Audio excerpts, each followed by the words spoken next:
जय हिंद, वंदे मातरम, राम राम सभी प्यारे मित्रों को। तो आशा और उम्मीद करता हूँ आप सभी बहुत ही मस्त और ज़बरदस्त होंगे। तो चलिए हम बात करते हैं आज एसएससी जीडी की बात करें तो फर्स्ट शिफ्ट क्वेश्चन के एनालिसिस की बात करें तो बहुत ही ज़बरदस्त क्वेश्चन है।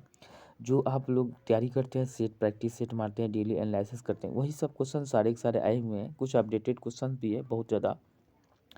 तो वही क्वेश्चन है, बहुत ही अच्छी तरीके से पूछा गया है। सब इजीली तरीके से आप मतलब पढ़ने वाले ज़रूर जवाब दे सकते हैं। 100 में 100% तो नहीं दे सकते हैं, लेकिन इतना कह सकते हैं कि ज़रूर जो कि आप रिजल्ट अपना बना सकते हैं। तो चलिए हम बात करेंगे आज फर्स्ट शिफ्ट क्वेश्चन की। जहाँ पे देखा फर्स्ट शिफ्ट लिखा हुआ है तो हम बात कर लेते हैं। तो इसमें लिखा हुआ है पहला क्वेश्चन की बात करें तो रेहला नामक किताब किसके शासनकाल में लिखा गया था। रेहला नामक किताब की बात करें पुस्तक की, तो यह बात करते हैं पूरा पूरा एनालिसिस दिया हुआ है। तो यह पुस्तक जो है मोहम्मद बिन तुगलक के शासनकाल में लिखी गई थी। इस किताब को मोरक्को यात्री इब्न बतूता ने लिखा था। किसने लिखा था? इब्न बतूता ने। इब्न बतूता मोहम्मद बिन तुगलक के समय भारत आए थे। ये खूब पूछा जाता है, याद रखने।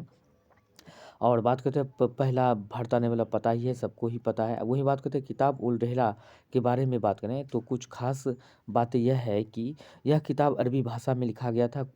अगले अगर पूछ सकते थे यह किताब किस भाषा में लिखा गया था, अरबी भाषा में लिखा गया था, किसके शासनकाल में आया था, ये भी पूछ सकते हैं। ध्यान रखना यह किताब मध्ययुगीन दुनिया के बारे में जानकारी देता है। अहम एक स्रोत है, मध्ययुगीन संसार के बारे में जानकारी का एक अहम स्रोत है। वही बात कर लेते हैं कि इस किताब में भारत की राजधानी स्थित भारत की राजनीतिक स्थिति और सामाजिक हालतों का जिक्र किया गया है। इस किताब में मोहम्मद बिन तुगलक के दरबार और उसके नियम, रीति रिवाज, परंपराओं, दास प्रथा और महिलाओं की स्थिति का वर्णन भी किया गया है। अब दूसरा क्वेश्चन पूछा गया है कि कर्क रेखा कितने राज्यों से होकर गुजरता है। तो कर्क रेखा आप सभी को पता है 8 राज्यों से गुजरता है, जिसका ट्रिक होता है मित्र पर गमछा झार। मित्र पर गमछा झाड़। आप सभी को इजली तरीके से ये ट्रिक जो है ये पूछा ही जाता है। और कहीं दूसरे बार पूछ ले कि भारत के कितने राज्यों से जो है समय रेखा गुजरती है, तो 5 राज्यों से गुजरता है। छत्तीसगढ़, उत्तराखंड,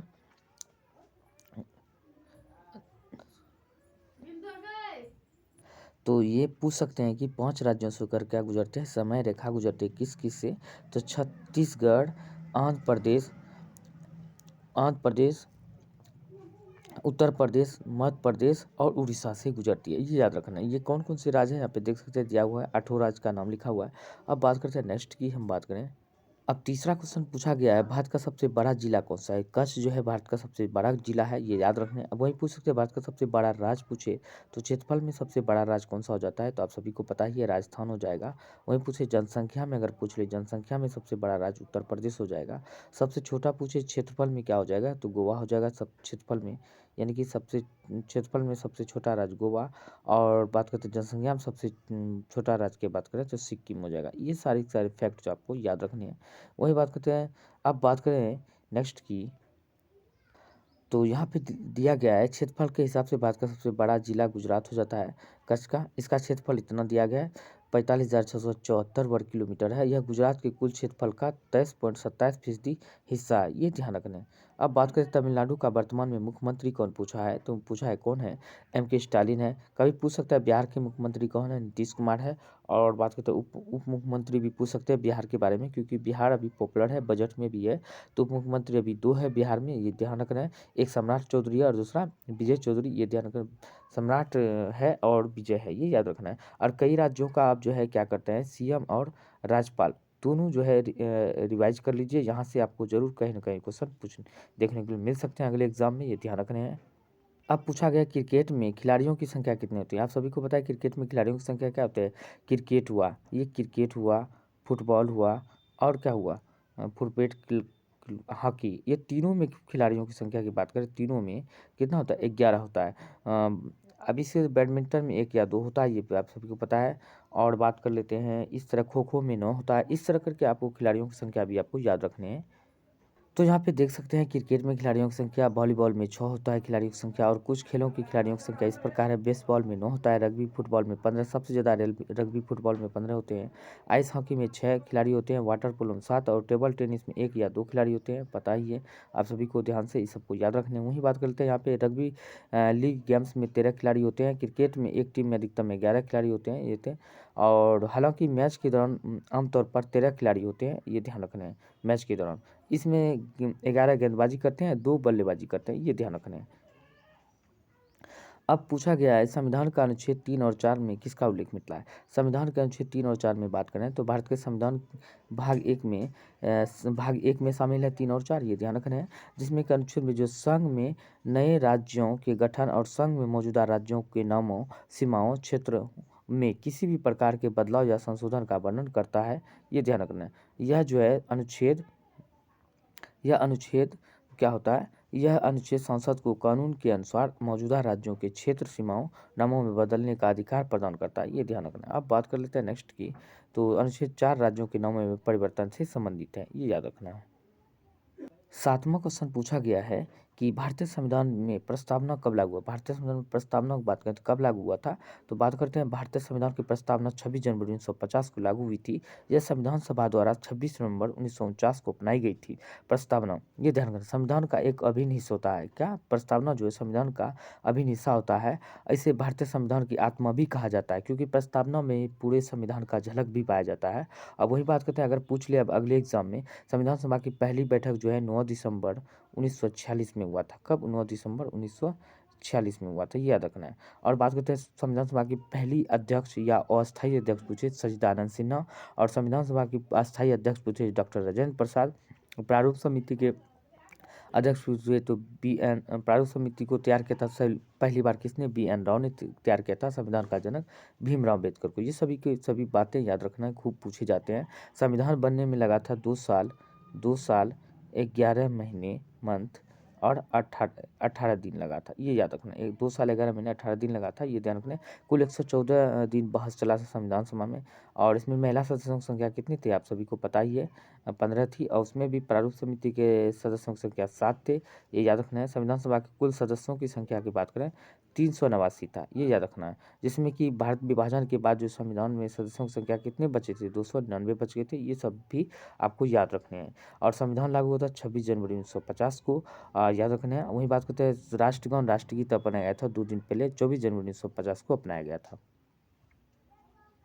अब बात करते हैं प्रस्तावना को पंडित जवाहरलाल नेहरू ने तैयार किया था। प्रस्तावना को किसने तैयार किया था? पंडित जवाहरलाल नेहरू ने। प्रस्तावना में समाजवादी, धर्मनिरपेक्ष और अखंडता शब्द इंदिरा गांधी ने जोड़े थे। किसने जोड़े थे? इंदिरा गांधी ने।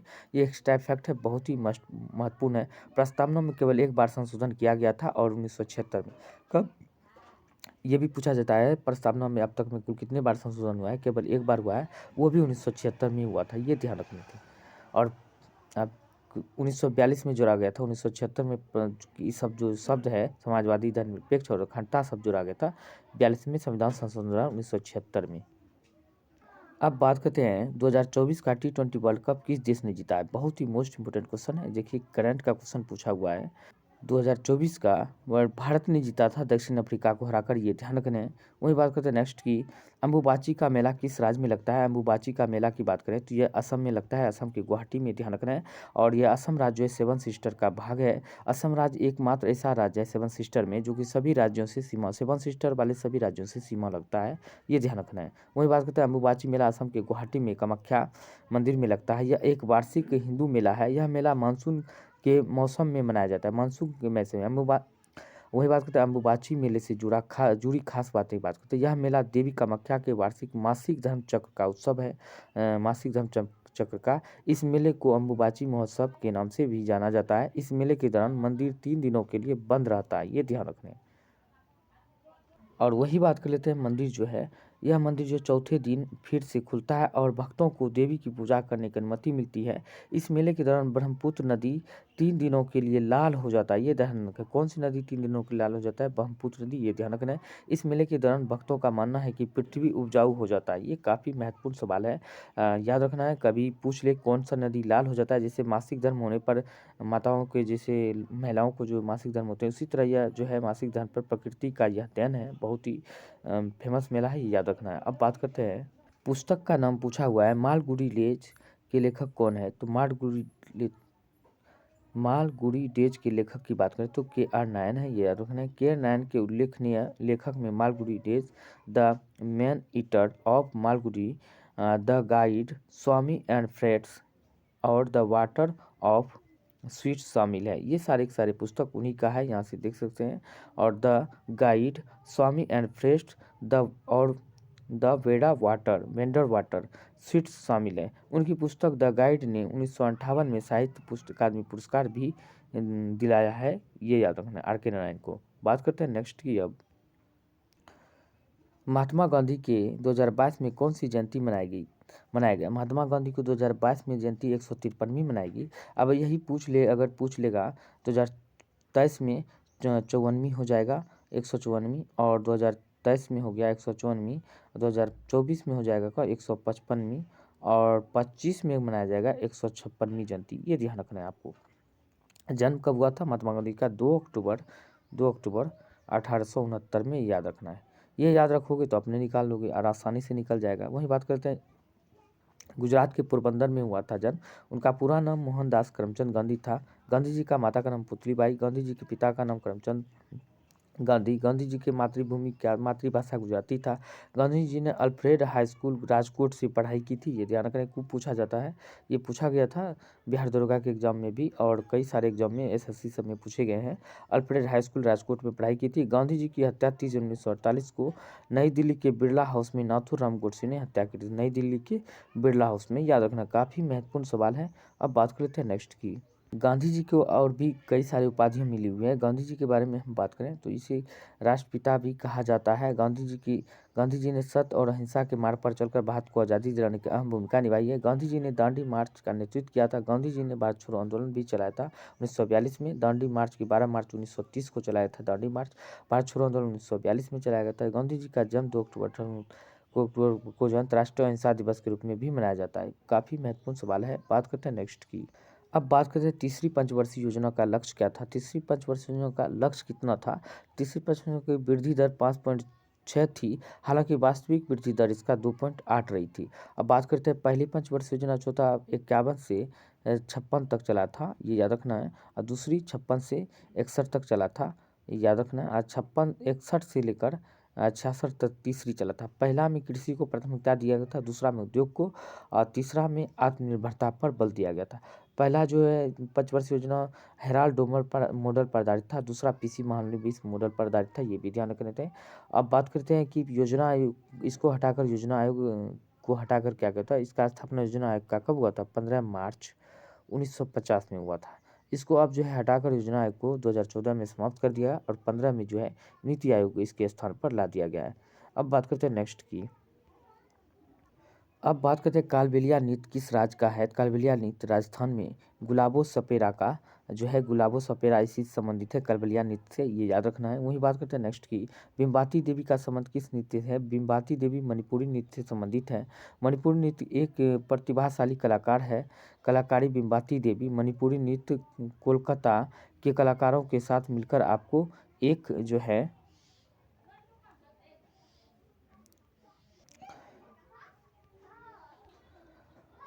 ऑडियो विजुअल शानदार प्रस्तुति देती है, जिसमें मणिपुरी नृत्य का रचनात्मक सार सामने आता है।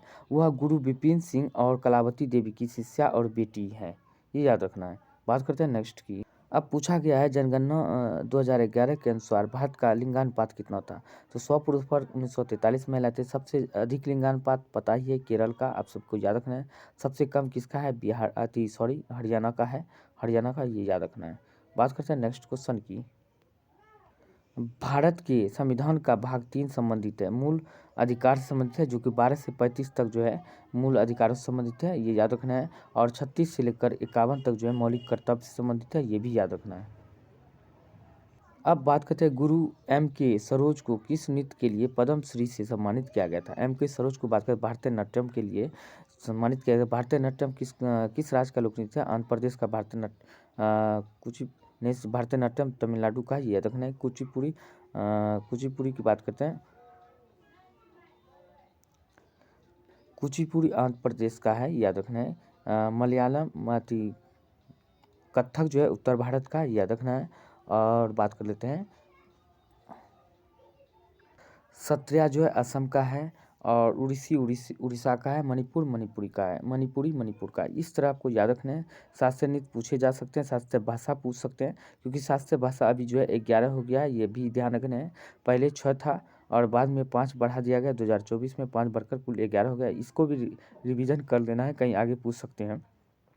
अब यहाँ पे पूछा गया अशोक के अधिकार शिलालेख किस लिपि में लिखे गए थे, यानी कि अधिकतर, यानी कि यहाँ पे होगा कि अशोक का अधिकतर शिलालेख की बात करें तो किस लिपि में लिखा गया था, तो प्राकृत और ब्राह्मी लिपि में लिखे गए थे। याद रखना है। प्रयोग किया गया था अशोक के शिलालेख में। धम्म मात्र की शुरुआत जो है अशोक ने ही किया था। इन्होंने बौद्ध धर्म अपनाया था और उसको संरक्षण भी प्रदान किया था, ये भी ध्यान रखना है। अब बात करते हैं टिप्पणी किस राज्य की जो है लोक नृत्य है। टिप्पणी की बात करते हैं गुजरात की है। डांडिया भी गुजरात का भी, ये याद रखना है। भांगड़ा पंजाब का, गिद्धा भी पंजाब का, इस तरह आपको याद रखने हैं। अब पूछा गया पंडित शिव कुमार शर्मा का संबंध किस वाद्य अंत से संतूर से थे, ये भी ध्यान रखना है। एटीएम किस क्षेत्र के अंतर्गत आता है, तृतीयक क्षेत्र के अंतर्गत आता है। तो बात करते हैं तृतीयक क्षेत्र के अंतर्गत कौन कौन से आते हैं, बात कर लेते हैं। पहली क्षेत्र प्राथमिक क्षेत्र के अंतर्गत हम बात कर लेते हैं। कृषि आता है। कृषि के साथ साथ जो भी करते हैं, कृषि पशुपालन पशु खनन, ये सब प्राथमिक क्षेत्र में आते हैं। द्वितीय क्षेत्र में बात करें तो क्या क्या आते हैं, उद्योग आते हैं, ये याद रखना है। तृतीय क्षेत्र में बात करें तो यातायात, LIC, बैंकिंग, परिवहन के साधन, जो भी सारे हैं सब तृतीय क्षेत्र के अंतर्गत आते हैं, ये ध्यान रखना है। इस तरह आपको याद रखना है। वहीं बात करते हैं गुड़ी पड़वा यानी कि गुड़ी पर्व त्योहार किस राज्य का है, महाराष्ट्र का, ये ध्यान रखना है। अब वही बात करते हैं कि 2020-21 का ओलंपिक कहाँ हुआ, तो 2020-21 का ओलंपिक जो है टोक्यो जापान में हुआ था, ये याद रखना है। बात करते हैं नेक्स्ट की। अब पूछा गया स्थिर का विलोम शब्द क्या होगा। स्थिर का विलोम शब्द अस्थिर होगा, ये याद रखना है। अब वही पूछा हर्ष का विलोम शब्द क्या होगा। हर्ष का विलोम शब्द के विषाद, खेद, दुख होता है हर्ष का विलोम शब्द। अब वहीं बात कर लेते हैं अनुपम का पर्यायवाची शब्द बताएं, पूछ लिया। अनुपम का पर्यायवाची शब्द होता है अद्वितीय, निरुपम, अतुल, अप्रीतम, असाधारण, अनोखा, अनूठा, अद्भुत, बेजोड़, अपूर्व, ये सारे जो है अनुपम का पर्यायवाची शब्द होता है। अब बात करते हैं सात्विक का विलोम शब्द बताएं। सात्विक का विलोम शब्द जो है तामसिक होता है, ये याद रखना है। तामसिक, ये भी याद रखना है। अब बात करते हैं नेक्स्ट, यानी कि SSGD जो है 4 फरवरी सेकंड शिफ्ट का एनालिसिस की बात करें तो 4 फरवरी जो है सेकंड शिफ्ट का एनालिसिस पूर्ण रूप से कौन सी पंचवर्षीय योजना असफल रहा था, ये पूछा गया है 4 SSGD का। वही बात करें पूर्ण रूप से कौन सा जो है पंचवर्षीय असफल रहा था, तो भारत में तीसरी पंचवर्षीय योजना जो है असफल रही थी। भारत में पूर्ण रूप से तीसरी पंचवर्षीय योजना असफल रही थी। इसकी कारण था सरकार 1966 से 69 के बीच में योजना अवकाश घोषित करना पड़ा था, ये याद रखना है। इस दौरान जो बात करें 3 साल का वार्षिक योजना तैयार की गई। 3 साल का जो है वार्षिक योजना तैयार की गई। भारत की कुछ और पंचवर्षीय योजनाओं के बारे में जानकारी की बात करें तो पहली पंचवर्षीय योजना के बारे में आप सभी को पता है, इतना इसे 51 से 56 तक बीच लागू थी। इसे भारतीय प्रधानमंत्री जवाहरलाल नेहरू ने पेश किया था। 10वीं पंचवर्षीय योजना 2002 से 7 तक बीच में लागू था। इस पंचवर्षीय योजना का मकसद था हर साल सकल घरेलू उत्पाद 8% की वृद्धि करना था, ये याद रखना था। 12वीं पंचवर्षीय योजना साल 2022 से 17 के बीच लागू हुआ था। इस योजना का मकसद था हर इस अवधि में 8% विकास करना था, इसका यही मकसद था। अब बात करते हैं नेक्स्ट की। पूछा है यामिनी कृष्णमूर्ति को पद्म विभूषण कब मिला, तो यामिनी कृष्णमूर्ति को पद्म विभूषण की बात करें तो यह प्रसिद्ध नृत्यांगना यामिनी कृष्णमूर्ति को इस साल 2016 में पद्म विभूषण सम्मानित किया गया था। और इससे पहले इन्हें साल 1968 में पद्म श्री और 2001 में पद्म भूषण से सम्मानित किया गया था। वहीं बात करते हैं नेक्स्ट की। यामिनी कृष्णमूर्ति के बारे में बात करें, कुछ और खास बातें बात करें। यामिनी कृष्णमूर्ति का जन्म 20 दिसंबर 1940 के आंध्र प्रदेश में चित्तूर जिले में मदनपल्ली में हुआ था। वे भरतनाट्यम कुचिपुड़ी आंध्र प्रदेश के मशहूर कुचिपुड़ी नृत्य की मशहूर नर्तकी थी। भरतनाट्यम तमिलनाडु, कुचिपुड़ी आंध्र प्रदेश की थी, ये ध्यान रखने थे। उन्होंने साल 1957 में मद्रास से अपने करियर की शुरुआत की थी। उन्होंने तिरुमाला तिरुपति देवस्थानम की आस्थाना नर्तकी निवासी, यानी कि स्थानीय निवासी नर्तकी का सम्मान मिला था उसे, याद रखना। आस्थाना नर्तकी का सम्मान मिला था। उन्हें कुचिपुड़ी नृत्य की ध्वजवाहक नृत्यांगना भी कहा जाता है। कुचिपुड़ी की ध्वजवाहक नृत्यांगना भी कहा जाता है। और साल 1990 में उन्होंने दिल्ली में अपना dance studio Yamini school of dance खोला था, ये याद रखना, तो 1990 में खोला था। अब पूछा गया पिंजर उपन्यास की लेखक कौन है। पिंजर उपन्यास की लेखक अमृता प्रीतम ने कई किताबें लिखी हैं। इनमें से उपन्यास, आत्मकथा, कहानी, संस्मरण और अन्य रचनाएं शामिल हैं। अमृता प्रीतम एक भारतीय उपन्यासकार, कवियत्री और निबंधकार थी। उन्होंने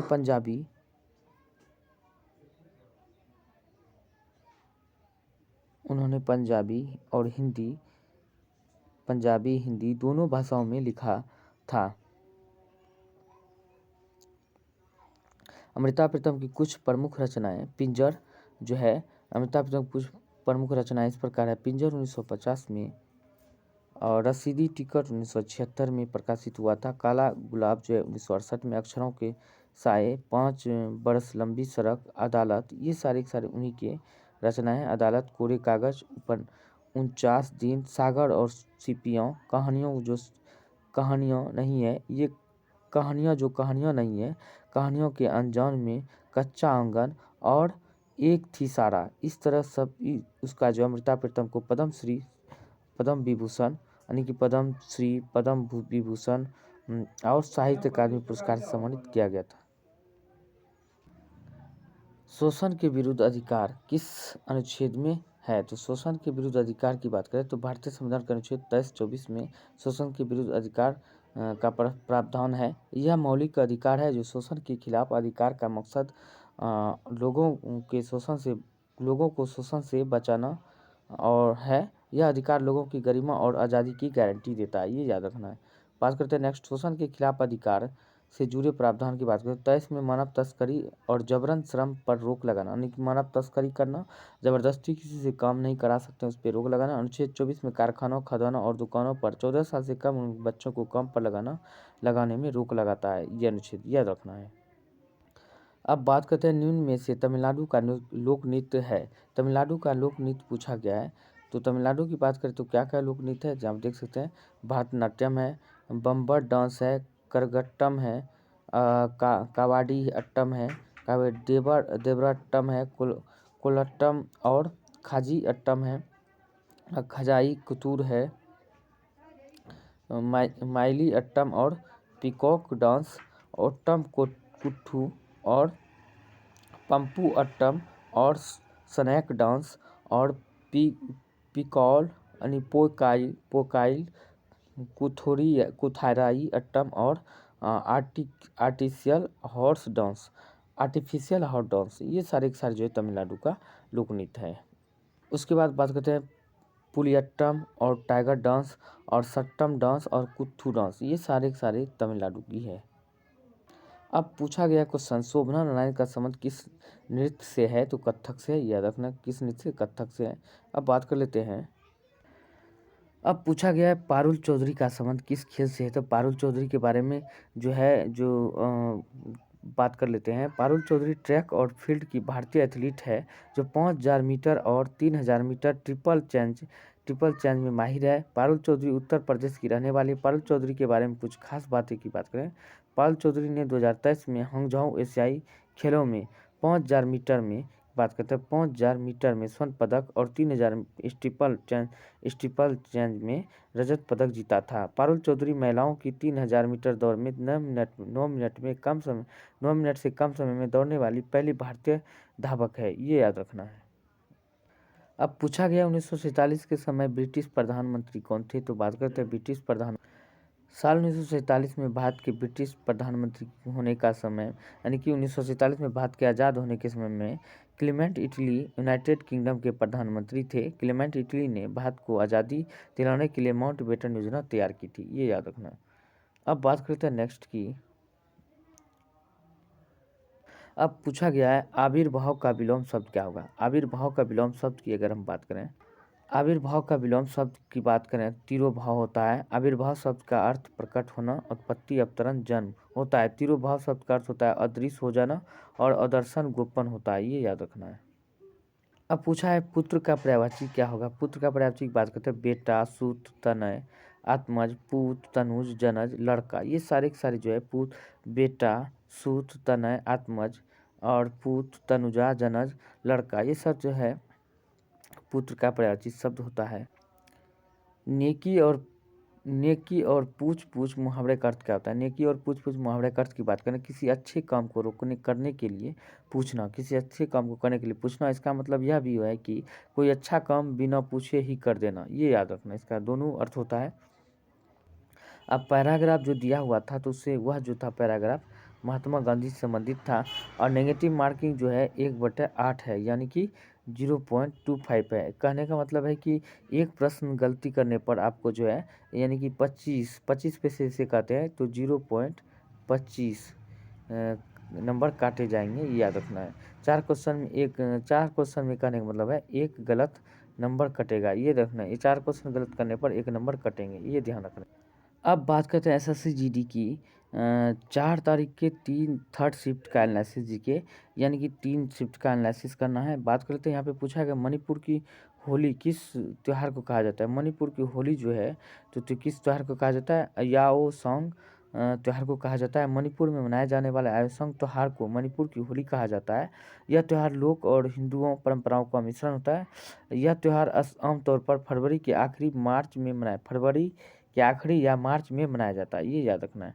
याओसंग त्यौहार के बारे में बात करते हैं, ज़्यादा जानकारी की बात करते हैं तो यह त्यौहार मणिपुर में मेतई समुदाय द्वारा मनाया जाता है। यह त्यौहार पारंपरिक अनुष्ठानों, सांस्कृतिक कार्यक्रमों और खेल गतिविधियों के साथ मनाया जाता है, ये ध्यान रखना है। इस त्यौहार में क्या कहते हैं तो थाबल चोंगम नृत्य भी शामिल है, जो मणिपुर का एक लोकप्रिय नृत्य है। इस त्यौहार में कौन सा थाबल चोंगबा नृत्य भी शामिल है, जो मणिपुर का एक लोकप्रिय नृत्य भी है, ये याद रखना है। अब बात करते हैं बॉम्बे दंगों के जांच के लिए किस आयोग का गठन हुआ था? बॉम्बे दंगे की जांच के लिए नियुक्ति किया गया था, किस आयोग की नियुक्ति किया गया था? मुंबई दंगों की जांच के लिए न्यायमूर्ति BN कृष्ण आयोग का गठन किया गया था। शिवसेना सरकार ने 1996 में इस आयोग को भंग कर दिया गया था। बाद में सार्वजनिक विरोध के कारण 28 मई 1996 को पुनर्गठित किया गया था, ये याद रखना है।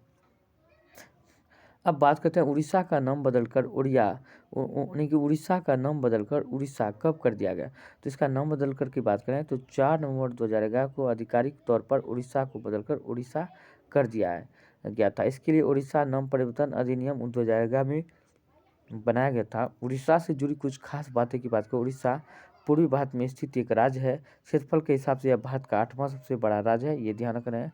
पहला राजस्थान है, ये ध्यान रखना है। और बिहार की बात करें तो कौन सा है? बिहार 12वें नंबर पर है, ये भी ध्यान रखना है। वही बात करें जनसंख्या के हिसाब से भारत का 11वां सबसे बड़ा राज्य है। उड़ीसा की राजधानी भुवनेश्वर है, उड़ीसा की भाषा उड़िया है, ये याद रखना है। चिल्का झील भी कहाँ पे है? उड़ीसा में, जो खूब पूछे जाते हैं। ओलिव रिले के तटर कछुए के लिए प्रसिद्ध है। उड़ीसा का कौन सा जगह, ये याद रखना है। या वन अभ्यारण्य, ये आपको याद रखना है, जहाँ पे कछुआ जो है अपने बच्चे देने के लिए बाहर आते हैं, ये ध्यान रखना है। काफ़ी पूछे जाते सवाल, ये आपको कमेंट करके बताने हैं। अब बात करते हैं अमेरिका में भंडारा को क्या कहते हैं? अमेरिका में भंडारा को बात करें ड्राईफ्रूट कहते हैं। क्या कहते हैं? ड्राईफ्रूट, ये याद रखना है। दिल्ली के मुख्यमंत्री का नाम क्या है? आतिशी मरलेना है, जो तीसरी महिला मुख्यमंत्री है, तीसरी है, ये याद रखना है। पहली महिला मुख्यमंत्री कौन सी थी? पहली महिला मुख्यमंत्री की बात करें तो कांग्रेस की थी, याद रखना है। सुषमा स्वराज दूसरी थी, सुषमा स्वराज की बात करें दूसरी थी। पहली कौन सा था? पहली की बात करें शीला दीक्षित, ये याद रखना है। अब बात करते हैं नेक्स्ट की, चीफ मिनिस्टर की हम बात करते हैं कुछ लिस्ट की, इस तरह दिया गया है। तो आंध्र प्रदेश के मुख्यमंत्री श्री एन चंद्रबाबू नायडू है। अरुणाचल प्रदेश की पेमा खांडू है। असम की बात करें तो हेमंत बिस्वा शर्मा है। बिहार के नीतीश कुमार, छत्तीसगढ़ के श्री विष्णुदेव साय, दिल्ली की राजधानी सुश्री आतिशी मरलेना, गोवा पर प्रमोद सावंत, गुजरात के भूपेंद्र पटेल, वही बात करें हरियाणा के नायब सिंह सैनी, हिमाचल प्रदेश सुखविंदर सिंह सिक्कू, जम्मू कश्मीर की श्री उमर अब्दुल्ला, झारखंड के हेमंत सोरेन, कर्नाटक का श्री सिद्धारमैया और केरल के श्री पिनराई विजयन है। और मध्य प्रदेश के श्री मोहन यादव, मध्य प्रदेश मौसम मोहन यादव, इसे याद रखना है। और महाराष्ट्र के देवेंद्र फडणवीस, और मणिपुर के एन बीरेन सिंह, मेघालय के कोनराड संगमा, मिजोरम के श्रीलाल दोहमा, नागालैंड के नेफ्यू रियो और उड़ीसा के मोहन चरण मांझी, ये याद रखना है।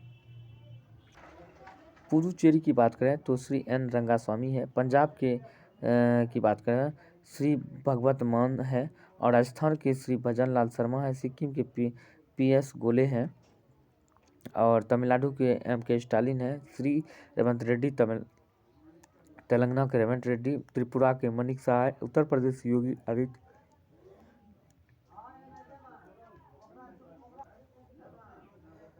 और उत्तराखंड के पुष्कर सिंह धामी है। उत्तर प्रदेश के योगी आदित्यनाथ है। पश्चिम बंगाल के सुश्री ममता बनर्जी है।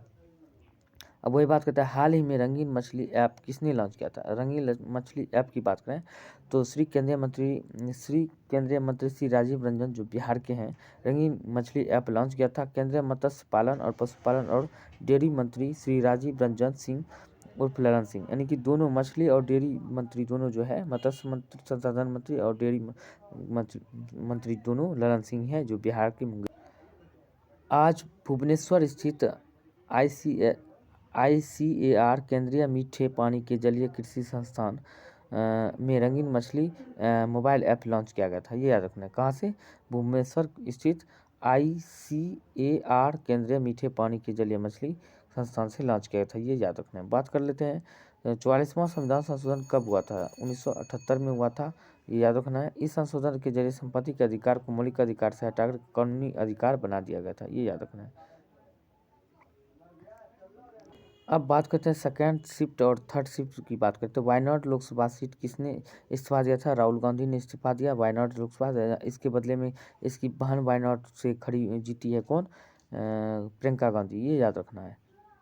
अब बात करते हैं 1951 के एशियाई खेल गेम्स कहाँ हुआ था। दिल्ली में हुआ था। पंडित जवाहरलाल नेहरू था इसका जो है क्या था, उगते हुए सूर्य जो है इसका थीम था। ये याद रखना है। जीता था किस देश ने, तो ये जो है भारत तीसरे स्थान पर रहा था। ये भी याद रखना। पहले नंबर पर कौन रहा था, ये आपको कमेंट करके बताना है। 1990 के एशियाई खेलों गेम्स में नए खेल को शामिल किया गया था। कबड्डी, सॉफ्टबॉल, ये सारे खेल, नौकायान जैसे खेलों को शामिल किया गया था। ये खेल पहली बार एशियाई खेलों में शामिल हुआ था। साल 1990 के एशियाई खेलों की जानकारी। ये खेल 22 सितंबर से 7 अक्टूबर के बीच चीन के बीजिंग शहर में आयोजित किए गए थे। इन खेलों में कुल 37 एशियाई देशों ने 6122 खिलाड़ियों ने हिस्सा लिया था।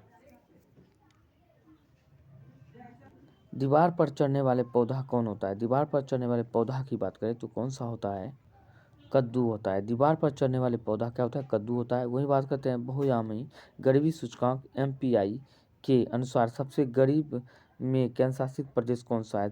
सबसे गरीब केंद्र शासित प्रदेश दादर नागर हवेली है। ये याद रखना है। अब बात करते हैं न्यूयॉर्क शहर में के टाइम्स स्क्वायर पर प्रदर्शन करने वाली प्रथम महिला कौन सी थी। अनुष्का सेन थी। याद रखना है।